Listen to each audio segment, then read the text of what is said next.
কেল্লাবাড়ির দারোয়ানের বংশ, তাই পদবী দণ্ডী।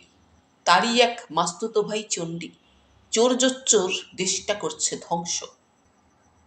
হস্তে তৌল দণ্ড, পাষণ্ড আর ভণ্ড, বেচছে ভেজাল ভুসি ও খোল সর্ষের।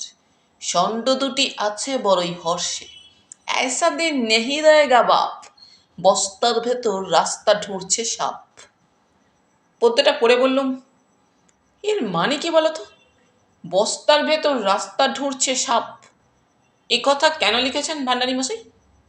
ফান্টু বলল, পদ্যের আবার মানে থাকে নাকি? পদ্য পদ্য, কই দিন লুকিয়ে রেখে আসি, মামা দেখলেই হয়েছে। এটা আমার কাছে থাক ফান্টু। রাখবেন? রাখুন, কিন্তু সাবধান রিপোর্টার দা, মামার চোখে যেন না পড়ে। জ্যাকেটের ভেতর পকেটে চালান করে দিলুম। শিগগির হালদার মশাইকে দেখানো দরকার।